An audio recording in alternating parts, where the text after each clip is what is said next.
I'm Dr. William Davis. I'm a cardiologist in Milwaukee. I was very unhappy with the way things were going a number of years ago. So I was simply unwilling to accept this notion of take your Lipitor, cut your fat, and you're done. I know lots of people who had bypass surgery, 3 stents, and heart attacks following just that regimen. So I started asking questions. Well, why do people have, you'd think this would be clear as day, but it's not. Why do people have heart disease? And so just asking that very simple question pointed me down some new paths. And it took me down this path, and I'll show you why. So I call this wheat the unhealthy whole grain, or subtitled, Why We Are the Unwitting Victims in a Grand Genetics Experiment Gone Sour. And I'll tell you why I say such obnoxious things. We all know what that is, right? I'll bet you some of you had that for breakfast. Toast, English muffins, or at least in your pre-wheat days. So I know some of you have read the book. Bagels. How about low-fat turkey breast on 2 slices of whole wheat bread for lunch? How about low-fat pretzels for a snack? How about some wheat thins? How about some whole wheat pasta and tiramisu for dinner? So we all know what this stuff is. It's 20% of all human calories. So what's the problem here? Humans have been consuming wheat for thousands of years, literally thousands of years. Why would I point my finger at it? It's part of habit. It's in the Bible. It's part of tradition. It's part of holidays. It's part of friendship and sharing. What could there be wrong? Well, I want to dispel some myths. The myth for me is healthy whole grains. So bats are not blind. Lemmings really don't jump off of cliffs. Bananas don't grow on trees, they grow on vines. Scientology is not about science. And humans have no business eating grains. So let's talk about that.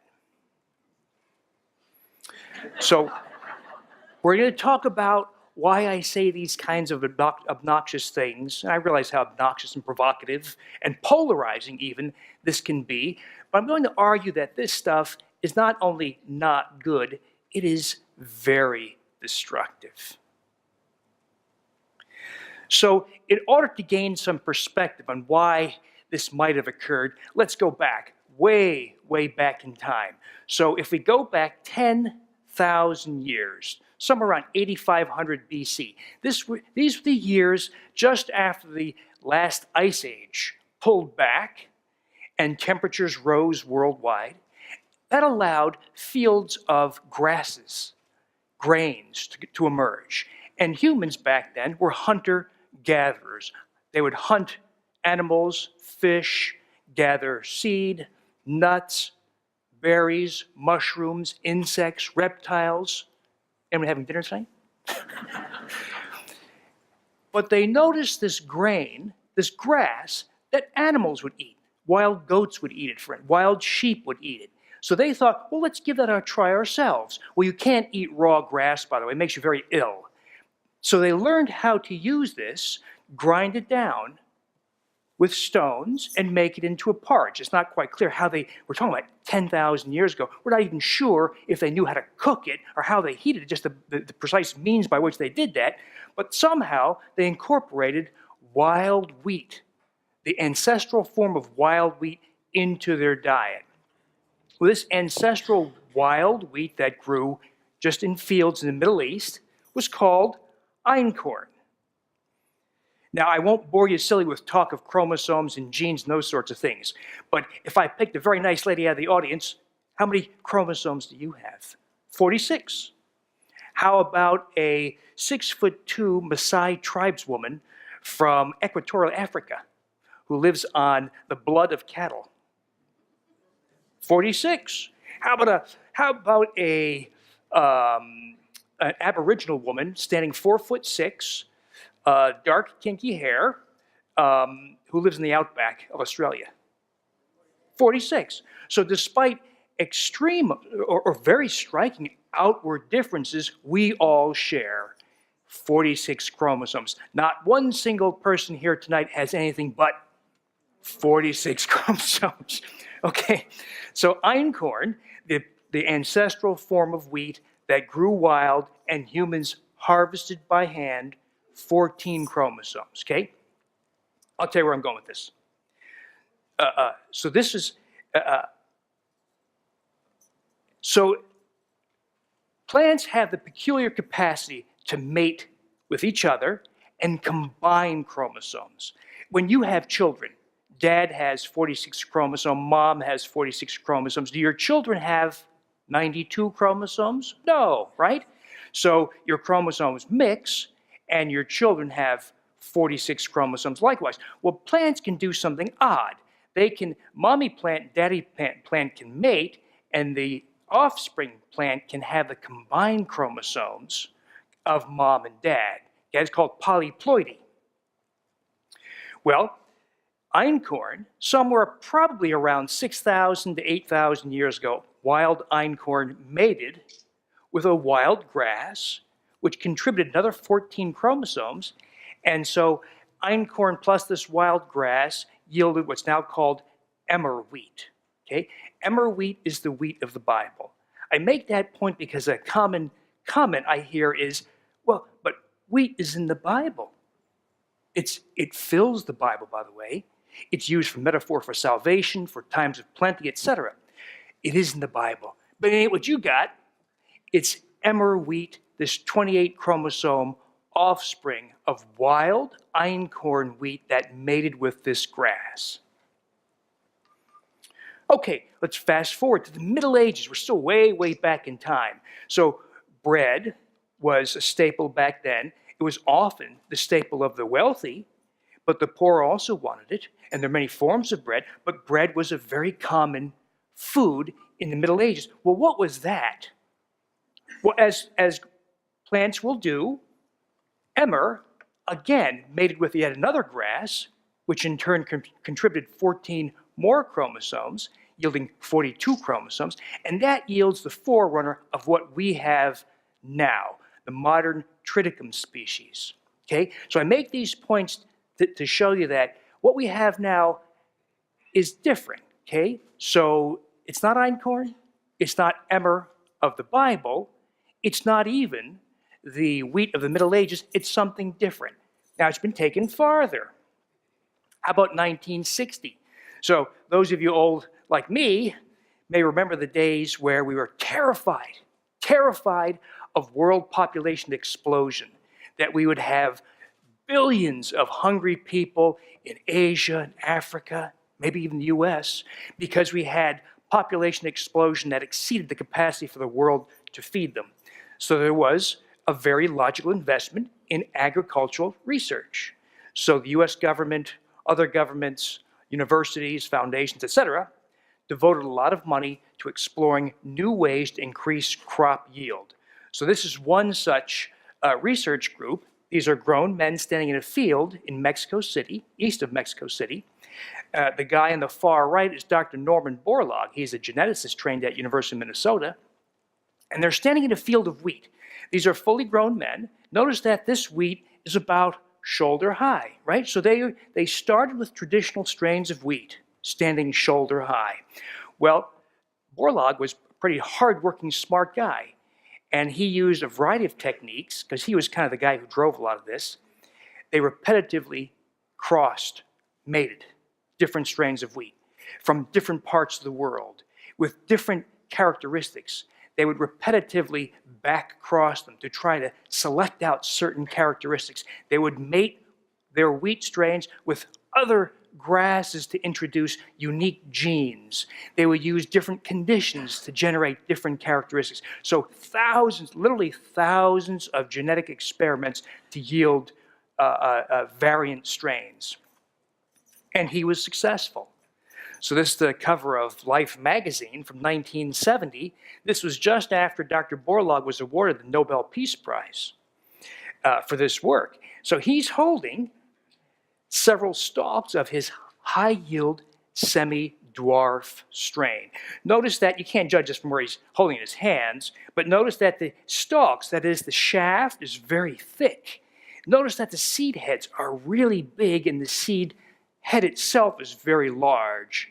So this thing yielded 4 times more per acre, 6 times more per acre, 8 times more per acre, as much as 10 times more per acre. So for that reason, when this was introduced into the third world, like Pakistan or Bangladesh, famine was converted to surplus within 1 year. So Borlaug was hailed as a hero for helping develop this high-yield, semi-dwarf strain of wheat. Okay, very different outward appearance, very different yield and other characteristics. Doesn't end there. Oh, and by the way, this is my stepson. He was 13 at the time. So this is about 5 miles from my house. I'm in Wisconsin. And it's everywhere. So it's not as if this is only grown in one place. This stuff has essentially taken over the world's wheat supply because it was so incredibly prolific. That is, if you're a farmer and you're getting, let's say, 8 bushels per acre, and your next door neighbor is using this other strain of wheat from seed he purchased, and he's getting 85 bushels per acre, how can you compete? So in a competitive world, you adopt this high-yield strain. So the world has essentially lost the older forms of wheat and have adopted this high-yield semi-dwarf strain of wheat. And this is the field just a couple of miles, just a few miles from my house. So this went on farther. This is an example of something that's sold widely and grown widely in about 1 million acres now in the Pacific Northwest called Clearfield wheat. Let me tell you what Clearfield wheat is. It is a semi-dwarf strain of wheat, so it is just like the stuff that Borlaug came up with, but they did some things to it. They exposed the seeds and embryos to a chemical called sodium azide, which is an industrial toxin. Let me tell you about sodium azide. There have been instances of accidental human ingestion, and the poison control people say if you witness an accidental ingestion, don't offer that person CPR. In effect, let them die. Because if you offer them CPR, you're going to die too. And if the victim vomits, don't throw the vomit in the sink because it may explode. And that has actually happened. So you take this chemical, sodium azide, you expose wheat embryos or seeds to it, and you induce mutations. This is an ad from the BASF Corporation, that is the patent holder of Clearfield wheat. It is the product of enhanced traditional plant breeding methods. So what they've done here is they said, hey, our Clearfield, now grown on 1 million acres in the Pacific Northwest of the US, is not the product of that nasty genetic modification business. We only used enhanced traditional breeding methods. Okay? So this is the game. This is the game that agribusiness has been playing with you. That yeah, wheat is not genetically modified. That's true. In the language of genetics, no gene splicing techniques were used to insert or remove a gene. Instead, these other techniques, like multiple crossings, back crossings, embryo rescue, chemical mutagenesis, that's what this is called, the purposeful induction of mutations using chemicals, gamma mutagenesis, high-dose X-ray mutagenesis. This is using gamma rays and X-ray to induce mutations. These are the techniques used that predate modern genetic modification. Very imprecise, crude, unpredictable techniques that are far worse than modern genetic modification. So I'm no defender of genetic modification, but the techniques of genetic modification are actually a substantial improvement over the techniques used to generate a lot of the older crops, including 40 years of wheat. So, what does our USDA do with this? They tell us, eat more of it, right? So we're told that wheat and grains, they say grains, they don't say wheat, right? But how many here have had a breakfast of triticale? How about sorghum or millet? Well, all right, this is a smart crew.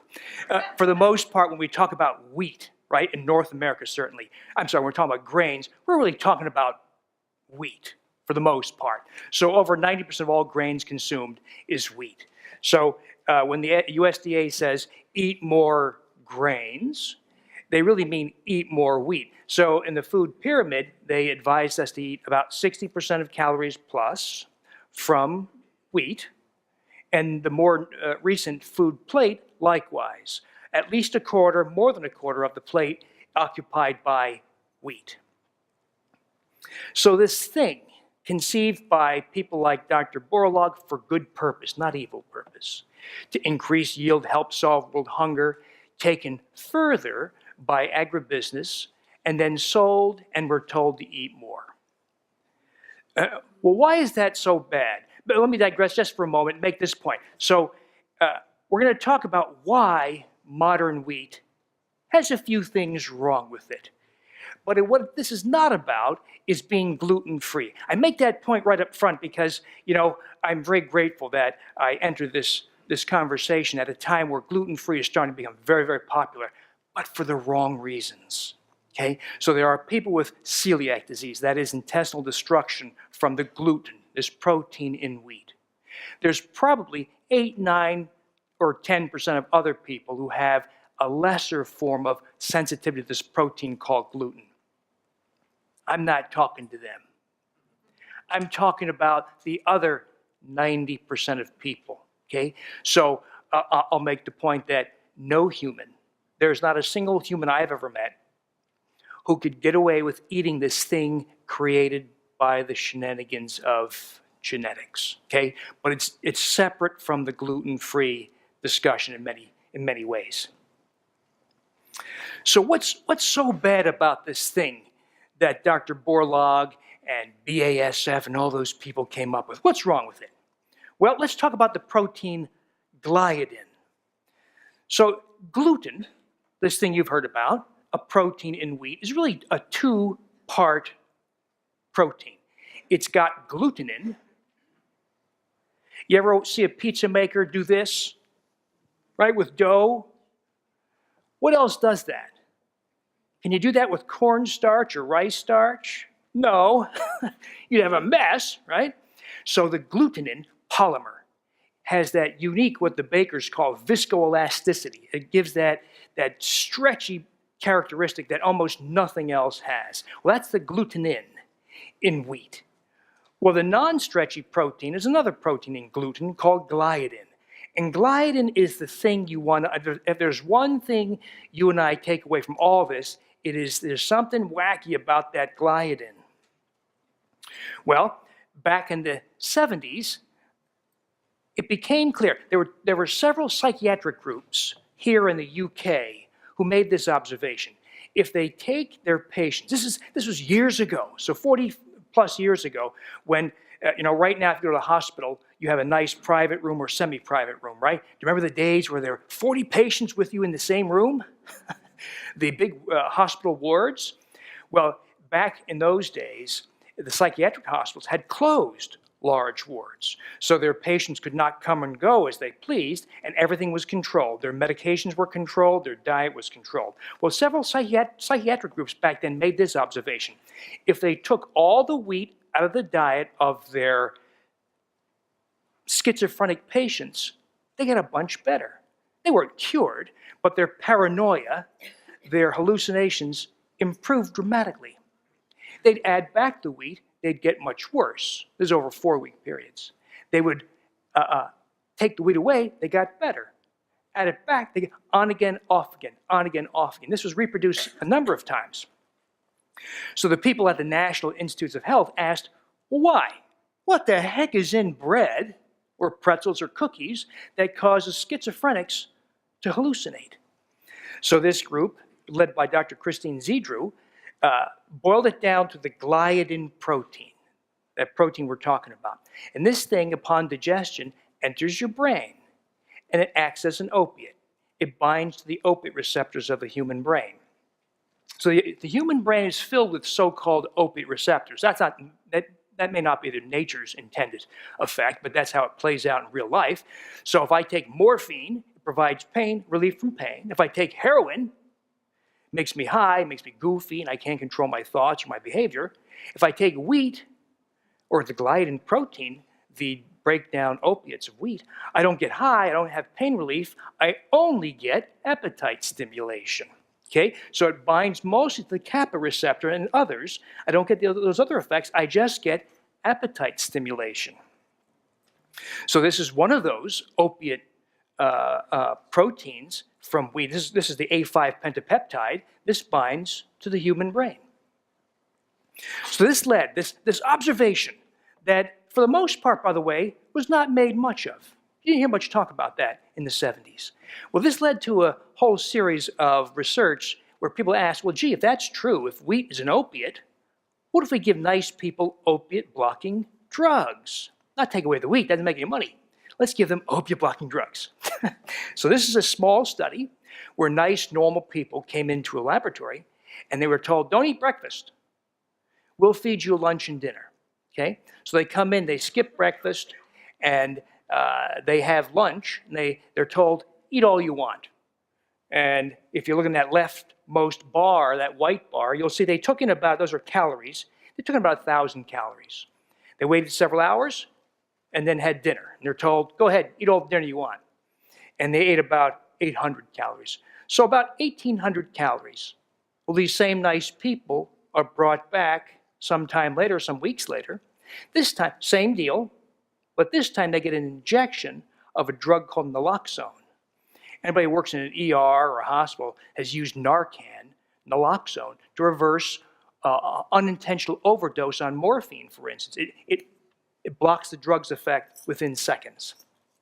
So it's an opiate-blocking drug. So you give these people an injection of Narcan or naloxone, and they're told, go ahead, have all the lunch you want. Well, this time they eat about 700 calories for lunch, and then for dinner, about 700 calories for lunch, or about 1,400 calories over the course of the day, or approximately 400 calories less after injection of an opiate-blocking drug, okay? So wouldn't you know, someone is enterprising on this. The FDA application was made about 2 years ago, still pending, for the drug naltrexone, which is the oral equivalent of naloxone. It's an opiate-blocking drug, and in the clinical trials, it reduces calorie intake by about 400 calories per day, and people lose about 26 pounds over the first 6 months. These are non-heroin addicted, non-morphine addicted. These are just normal, everyday people who have a weight problem, and they're brought in, they're given this drug, and they lose weight, even though they're not addicted to opiates, at least not the kind you take the drug form. Well, this is not proof of cause-effect, but I find it very, very interesting. If you look at what's happened to Americans, North Americans, since this stuff made it to your store shelves. So this thing was invented in the 70s. You saw Borlaug getting the Nobel Peace Prize in 1970, but it really didn't reach your store shelf till about 82 to 85 or so, okay? But by 1985, everything you bought came from bread, pasta, cookies, came from the high-yield semi-dwarf strain, okay, the spawn of Dr. Borlaug's work. So what happened to weight? Well, you know.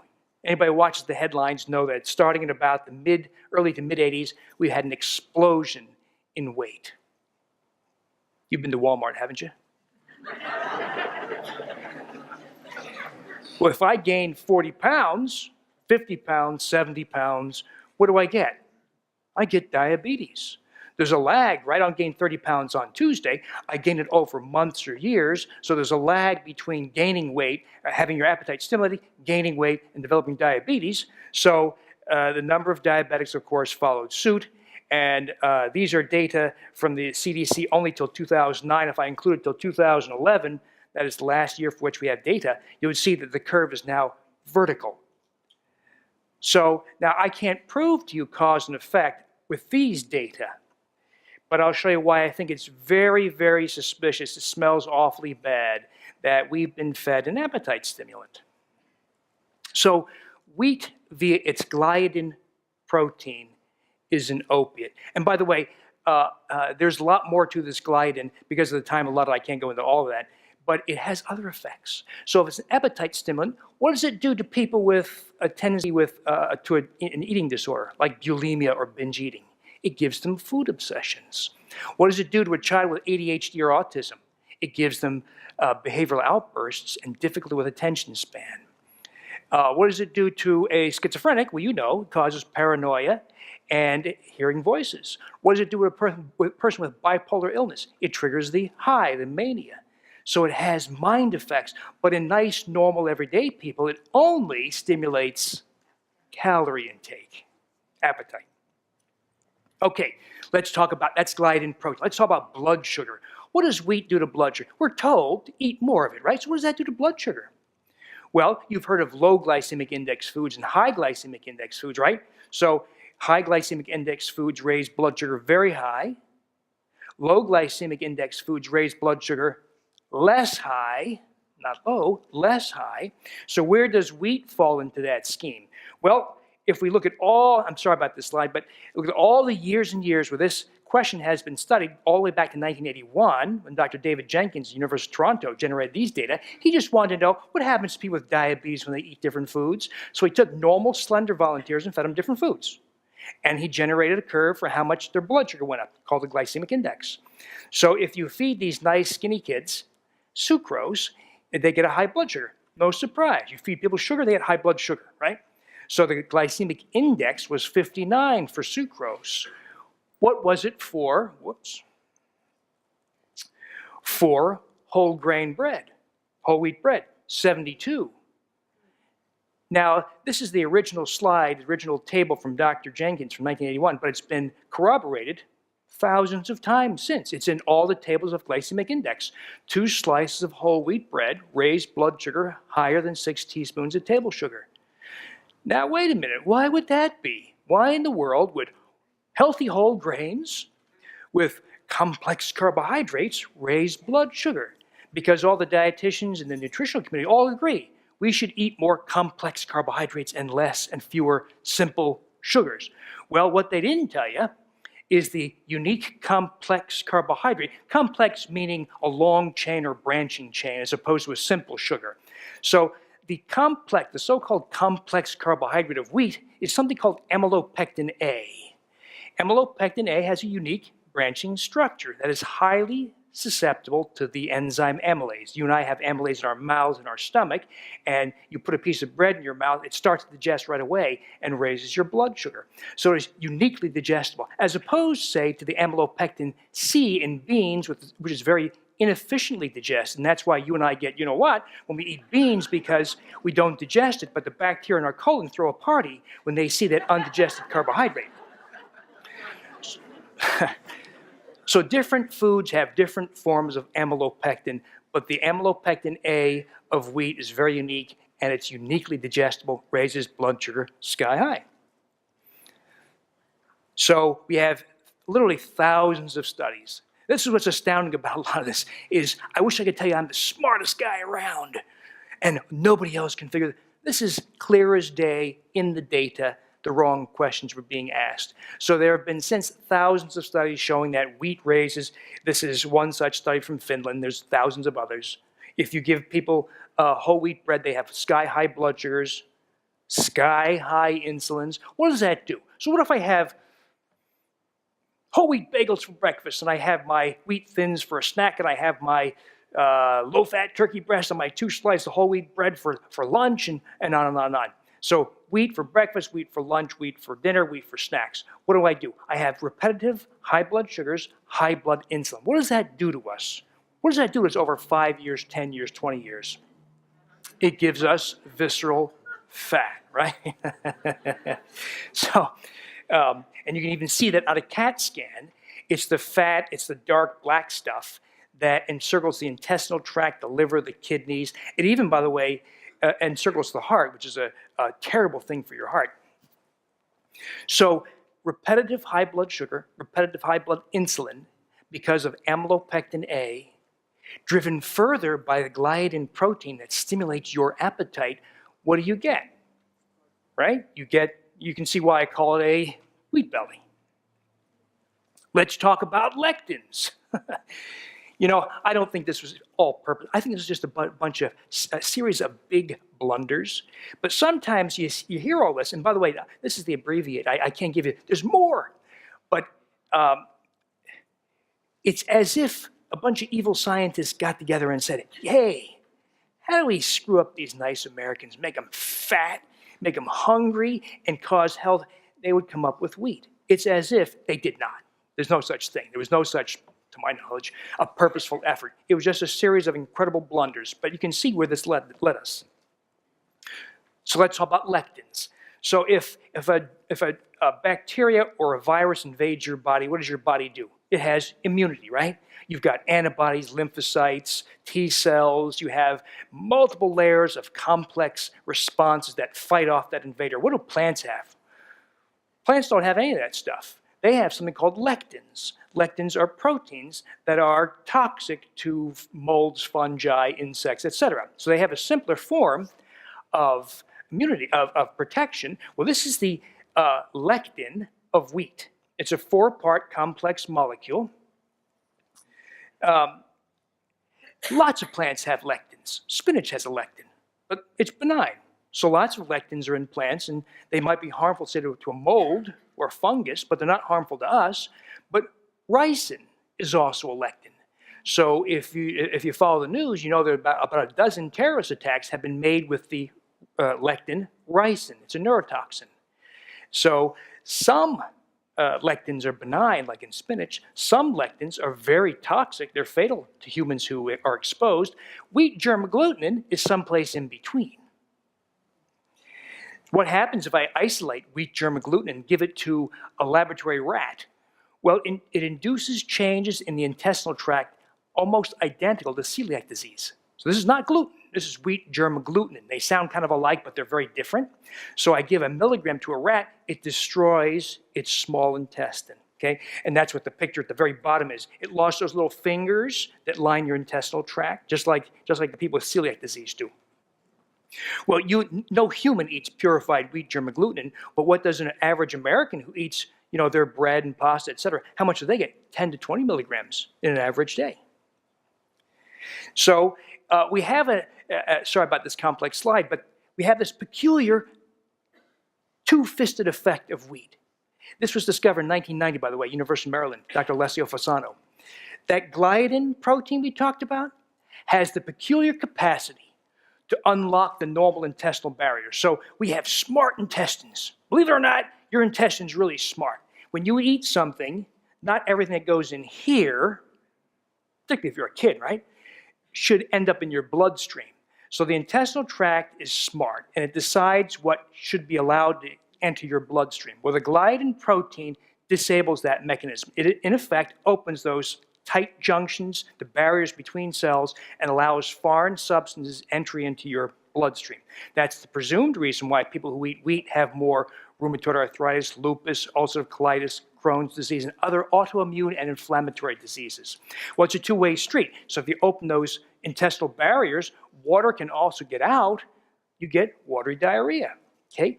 It doesn't end there. So the gliadin protein disables the normal intestinal barriers. It also allows foreign things through, such as wheat germ agglutinin. Okay? So gliadin joined the party, gliadin proteins, wheat germ agglutinin joins the party, and they get access to your bloodstream, and other foreign substances gain access to your bloodstream, all because of this effect that wheat has.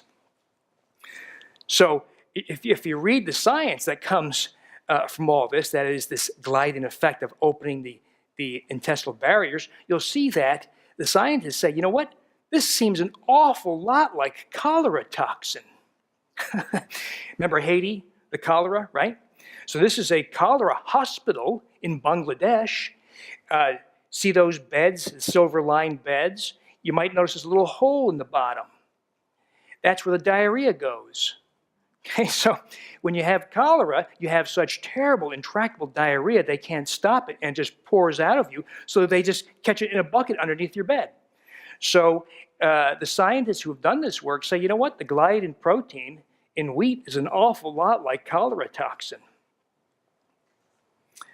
So what does that do? If you allow the entry of foreign substances into your bloodstream because of that gliadin effect, wheat germ agglutinin effect, and the inflammatory, you get bowel inflammation. You get irritable bowel syndrome, bowel urgency, watery diarrhea, acid reflux, worsening, not cause, but worsening of ulcerative colitis and Crohn's disease.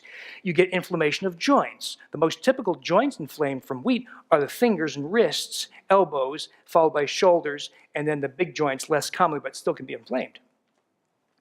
You get inflammation of the airway.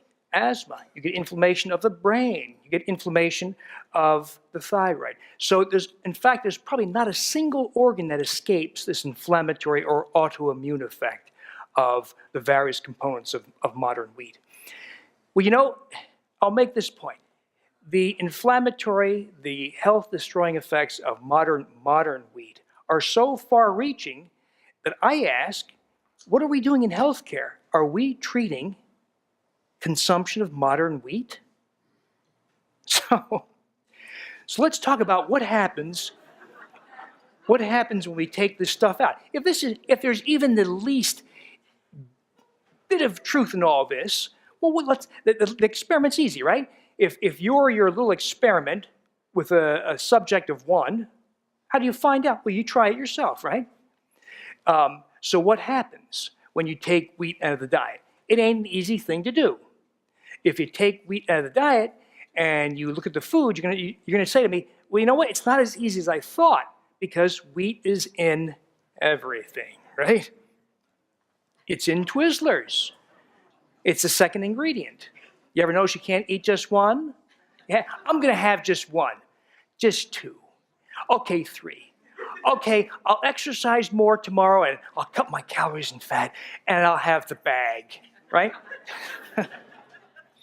Campbell's tomato soup, taco seasoning, all frozen dinners, cereals, granola bars, you name it, wheat's there. Now, why would that be? Now, so we've talked about science so far, but I'm going to resort now to raw speculation. Let me ask a question. Now, wait a minute here.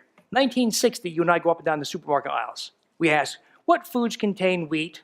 It's pretty obvious, right? It's going to be in bread and pancake mix and breadcrumbs.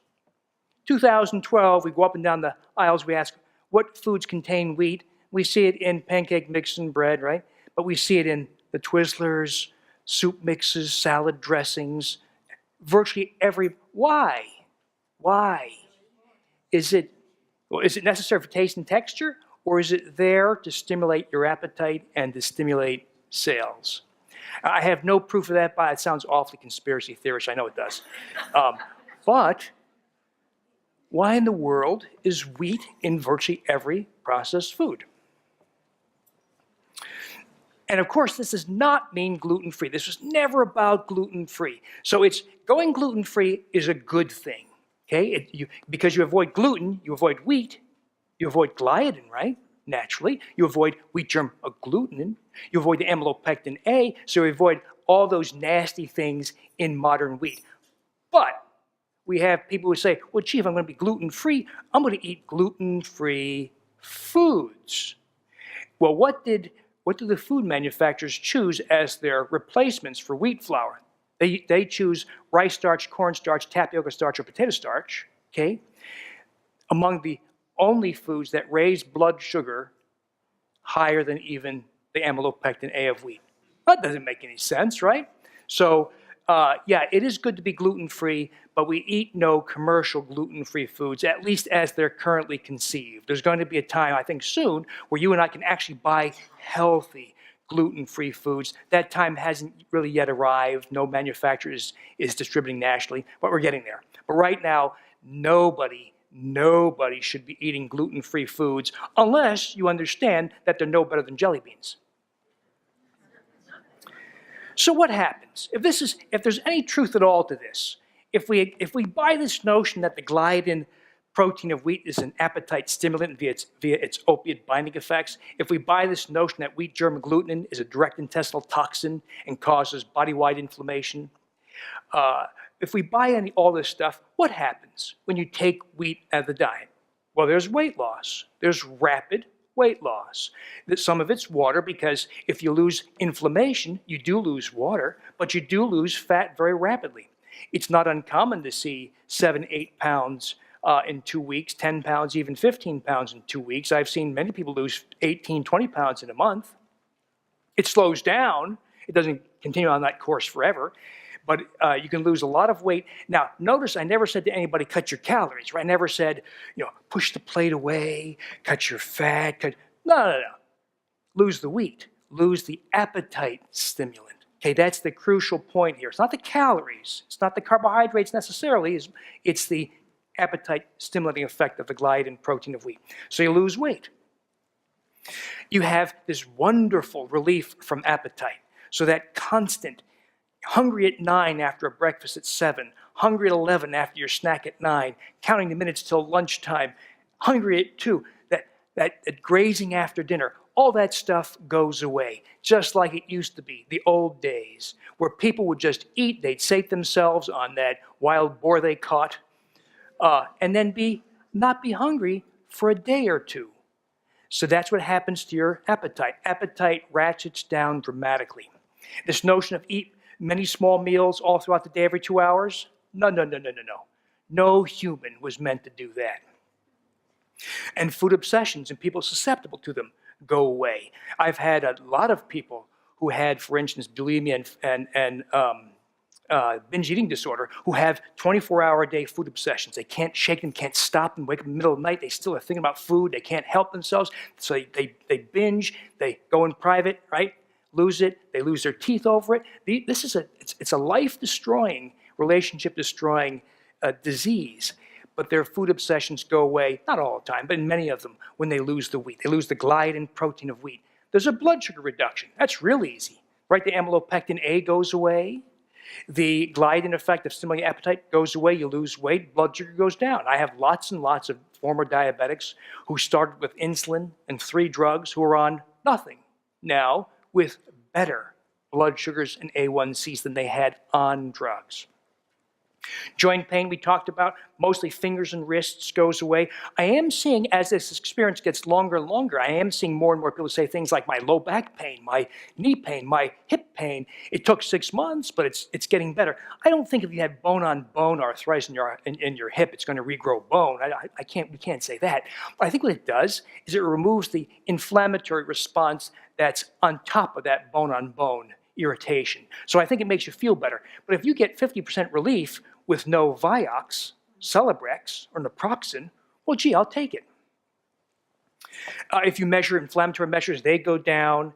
Blood pressure goes down. Not right away. It takes a few weeks or months because as you lose weight, you mobilize all those fatty acids from your tummy into the bloodstream. And it keeps your blood pressure up as it does blood sugar at first. Then they all drop over time. In a cholesterol panel, your triglycerides go down. HDL goes way up. Small LDL particles, the #1 cause for heart disease in the US today, drops like a stone. It ain't high cholesterol, by the way. High cholesterol is a fiction. It's a convenience of measurement. It served the drug industry very, very well to the tune of $27 billion a year. So we don't say it drops cholesterol. It drops small LDL particles, okay, very effectively. I do this every day. It can drop small LDL particles from 1,800 nanomoles per liter down to 0. You have more energy. Your sleep is better. Your mood is better. Your thinking is clearer. Acid reflux, gone in easily over 90% of people. The bowel urgency of irritable bowel syndrome, it's an uncommon person who says, I went wheat-free and didn't get relief. Most people get substantial relief. So what does that mean? If you're going to get rid of wheat, and we're going to reject this growing notion of gluten-free foods, what do you eat? Well, real single-ingredient foods, just like people used to do. Okay, we eat vegetables. That is the products of plants. We eat nuts, all you want. And by the way, I don't worry about fat. We don't cut our fat. I don't cut the fat off our meat. I don't throw away the skin on the chicken. That's good fat. It's good calories, good fat. If you're a starving human living in the savannah, do you say, I'm not going to eat that bit of fat. I haven't eaten in 3 weeks, but I'm not going to eat that fat. I'm just going to eat that lean part. You're going to eat that animal, hoof, hindquarters, heart, bone marrow, right? We eat meats, we eat eggs, and don't throw the yolk away. Eat the yolks. Eat 5 a day if you like. Have oils. Don't be frightened of oils. Oils are good for you. Not all oils. We don't eat hydrogenated oils, of course. We don't eat polyunsaturated oils. And fried oils we avoid. Dairy is a little bit of uncertainty for some people, but in general, certainly don't avoid dairy because it has fat in it. So it's a return to real single-ingredient foods. Now, I get this. I take care of real human beings in the office, and people say, well, that's all fine, but what about that party I was going to have on Saturday? How about the Packer party I was going to throw on Sunday? How about holidays? What am I supposed to put on my turkey? So in a real world, yeah, it'd be wonderful. All we did was eat real single ingredient foods. But I've also, one of the things I also do is show you how to recreate common, everyday, fun foods like cupcakes and pizza and cakes and pecan streusel coffee cake. So you can make reasonable facsimiles that are tasty, fun, and healthy, that are wheat-free, sugar-free, and don't have all the health consequences of their wheat-containing counterparts. And if anybody wants those recipes, there's 35 in the book, but I put them on my blog, the Wheat Belly blog. The blog is miserably disorganized. So if you're thinking about a recipe, enter a search. If you want to search, say, for brownies, put brownies in your search, and you'll find the recipe for brownies. I make them. I'm not a chef. I'm not a gourmet. I just want to eat good things. And so when my 14-year-old says, hey, how about some pizza? That's how I do it. And then you'll find those recipes on the blog. Okay, that's all I had to say.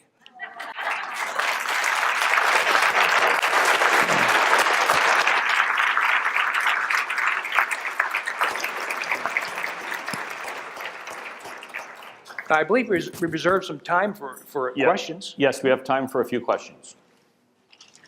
Can you eat Ezekiel bread? Wait for the microphone. Thank you, Ian. Yeah, of course. Can you eat Ezekiel bread?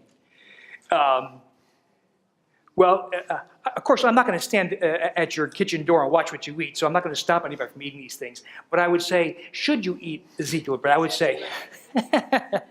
say, absolutely not. So if I take high-yield semi-dwarf wheat, I take the seeds and I soak them and let them sprout, right? We still have gliadin. We still have gluten. We still have amylopectin A at a lower level because of the sprouting process. We still have wheat germ gluten. In other words, it's if I told you, hey, I got a cigarette. It's got 20% less tar, nicotine. Is it better? Well, yeah, but it's just less bad, right? So that's the game we've been playing in nutrition. Nutrition is not a science. It's fairy tales most of the time. And yeah, it's better, but it's really just less bad. You're going to find this many, many times in nutrition. Organic is better. No, it's just less bad. That is of wheat. Organic is a good concept, but in wheat in particular, it's just less bad. So no matter what you do to modern wheat, it remains modern wheat, right?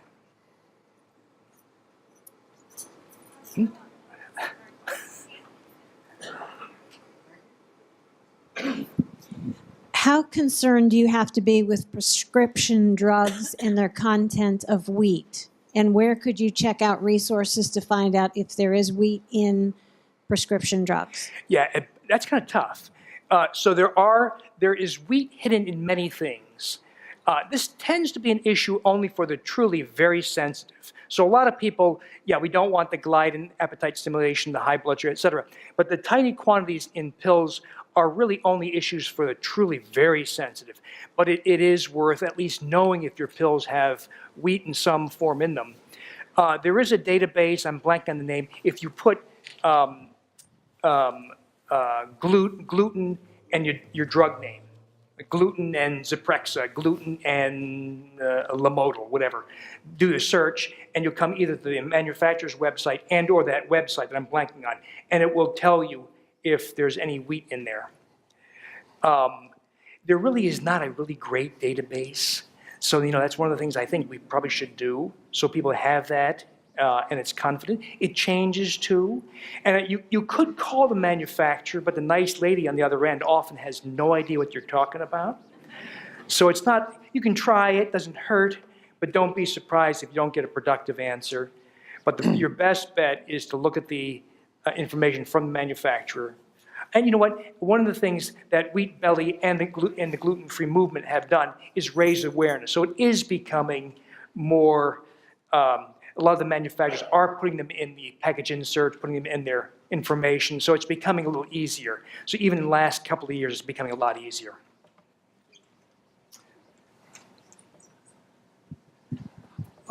What's the possibility of, say, substituting cornbread or something for regular bread?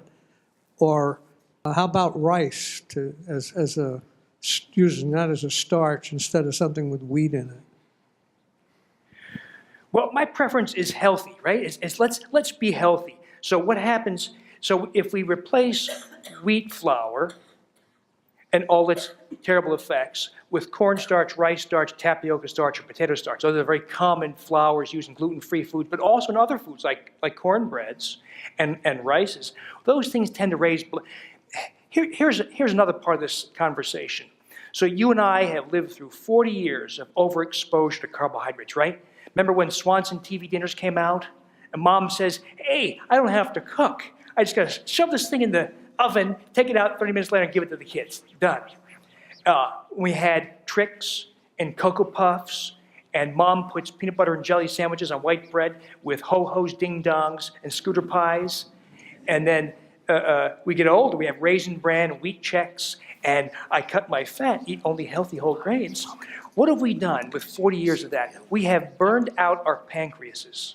Okay, so our pancreatic function is no longer what it used to be. So it's not uncommon to get to your 40, 50, 60 years old and have 75% residual pancreatic beta cell function to produce insulin.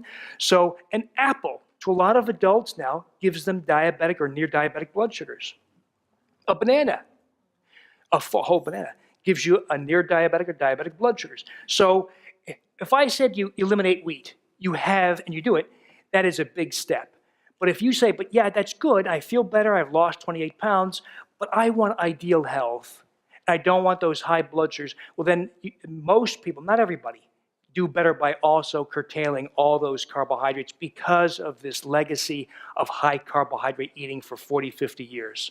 So most people, most adults, you know, if you're clearly you're not a 22-year-old premenopausal marathon runner. So maybe she doesn't have to, but most of us have to. And you're better off cutting those rapidly digested carbohydrates. Where can you get, Ann?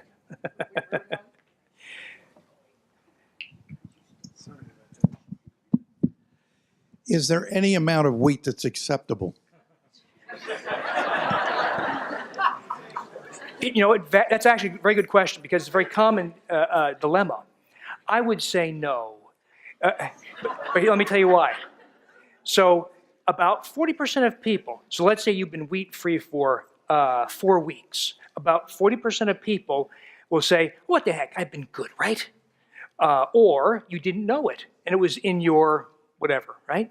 And you have it, next thing you have is mind fog, anxiety, asthma, diarrhea, bloating. In other words, you get rash. So there are very common re-exposure reactions. So if I have wheat now, I've been wheat-free for years. If I have wheat now, I get that GI distress. I can't think straight. I truly can't function for about 48 hours. So for me, it's not worth it. Now, how about somebody who says, I don't know what the hell you're talking about. I have 2 slices of bread, and I was over at my in-laws, and that's what she was serving, and I felt fine. Yeah, you felt fine, but not everything is perceived. So high blood sugars, the gliadin opiate effect that stimulates appetite. You go home and you get home, man, I'm still hungry. So even though you may not perceive effects, this stuff is so powerful that it has. You know, an analogy for you is, I have a restaurant. It's a nice restaurant, but we're kind of sloppy about washing our hands after we use the bathroom, and we don't really like to clean off the counter after we cut some raw chicken. And so 90% of the time you eat in my restaurant, this is make-believe, I don't have a restaurant. 90% of the time you eat in my restaurant, you'll be fine. But 10% of the time you're going to have some staphylococcus in your kitchen, in your chicken. Or you're going to have some E. coli in your salad. Okay? Would you eat at my restaurant if I offered it for free? I don't think so. So with those low odds, I don't think it's worth it. So cutting back for, in other words, if I said, just eat at my restaurant once a month, you could still get sick. So I just don't, this stuff, when you see the effects, I've done this now many thousands of times, when you see the effects of removing it entirely, you start to realize this is not just a little bit bad, It's really bad stuff.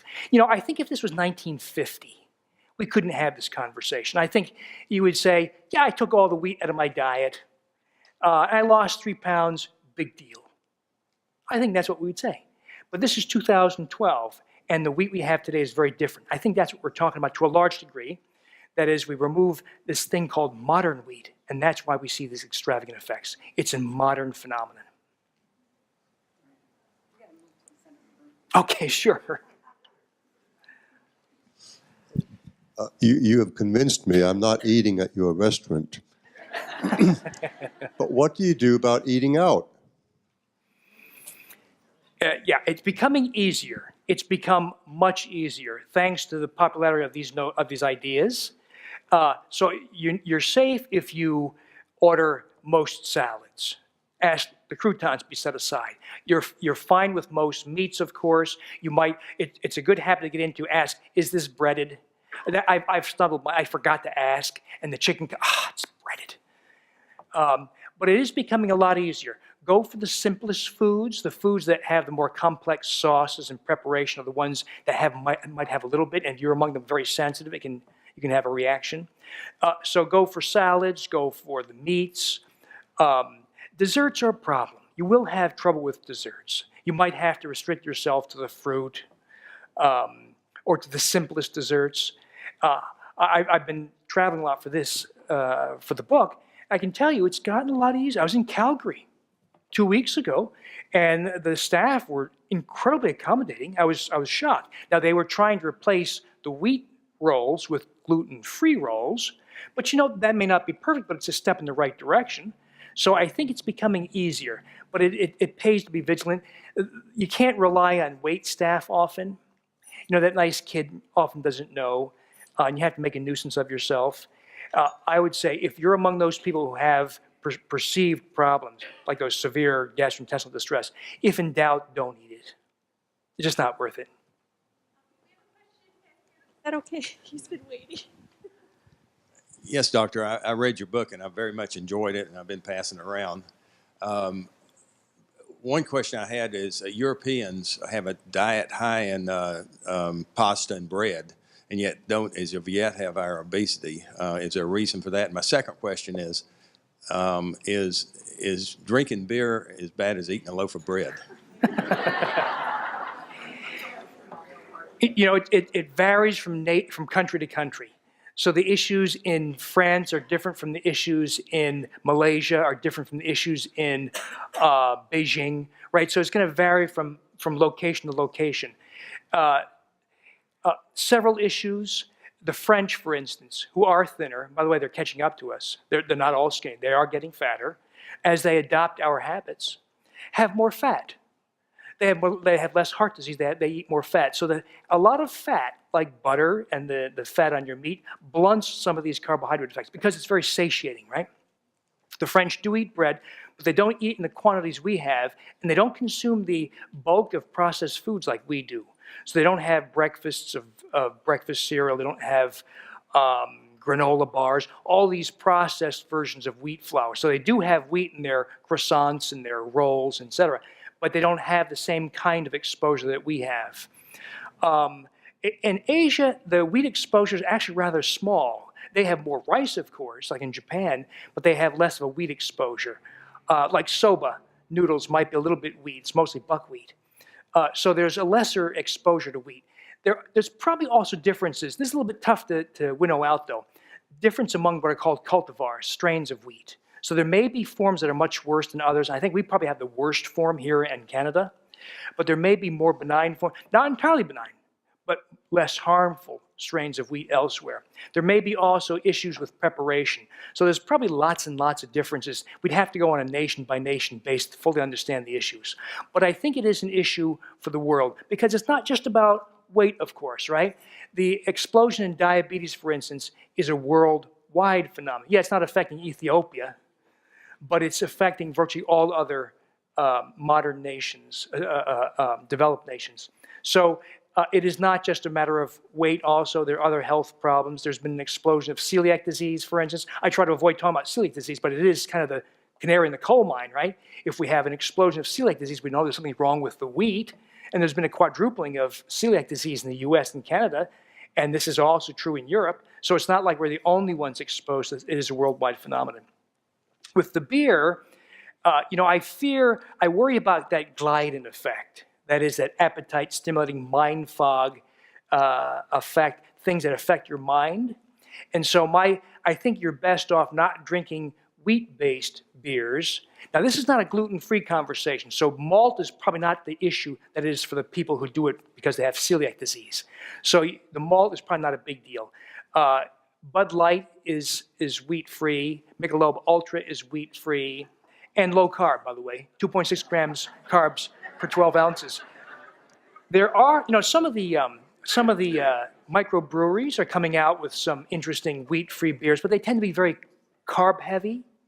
There's Red Bridge made by Anheuser-Busch. I think it has about 16 grams carbohydrates per 12-ounce bottle, which now we're getting kind of high in carbohydrates. And by the way, and this often comes up, how many carbohydrates can I tolerate? Well, it differs, right? If you're a 300-pound sedentary diabetic truck driver or a 22-year-old premenopausal 105-pound marathon runner, you can have two very different tolerances to carbohydrates.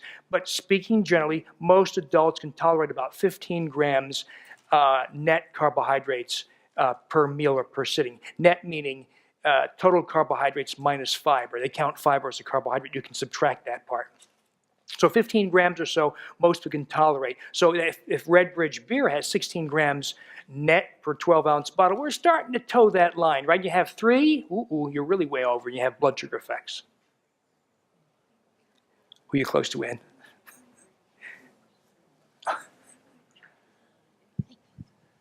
Thank you, Doctor. You've addressed and made us much more aware of wheat. Has anybody addressed the effects of genetically modified corn? Yeah. Well, this is really, so wheat's a problem. Did you catch that?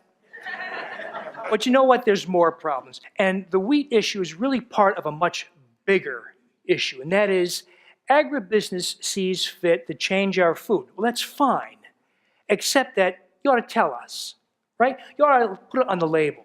You ought to give us some information. You ought to do some testing beforehand. And the problem is none of that is currently done. So, so companies like Monsanto, of course, released glyphosate-resistant corn, Roundup Ready corn. So you folks know what that is?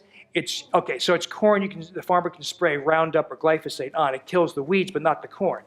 Well, Monsanto's been selling it for about a decade, right? They've been telling us it's just fine. Well, now the data is being generated not by Monsanto, by other organizations, showing us it ain't so fine. That French study from about 4 weeks ago, where the rats were fed glyphosate-resistant corn versus traditional corn, I'll tell you real quick. So rats fed traditional corn lived normal 2-year-long rat lives. The glyphosate-resistant corn-fed rats died younger of large tumors, mostly of the breast. Now, this is corn. This is not radiation. It's not chemotherapy. It's corn. So that's just one study, but conducted for 2 years. So we have other data. So it's all bashed by agribusiness. And of course, there's Proposition 37 in front of California right now, and there is the Truth in Labeling Act in front of Congress that stalled for over 2.5 years. So what's happened is, last I checked my bank account, I don't have $2 billion in there. So they have incredible resources to fight these initiatives. So I think virtually everybody in the public says, if you're going to change it, we're not going to shut you down. We're not going to fine you or penalize you. You just tell us if you did it, so we can make our own choices. But even that simple concession is not being given to us. So what we have to do is we have to raise a stink. And of course, easiest thing of all, vote with your wallet or pocketbook. And if you think something has been genetically modified, which is going to be grains for the most part, right? Wheat and corn and soy, don't buy it. Buy foods. You know what the best food is? That tomato you grew on your vine in your backyard. Reach out from your kitchen window. The basil plant sitting on your windowsill. The farmer, right? You know how he raises his pigs. Or the farmer's market. So that's a way to avoid a lot of that nonsense. On that good advice, let's thank our speaker. Thank you. Thank you for listening.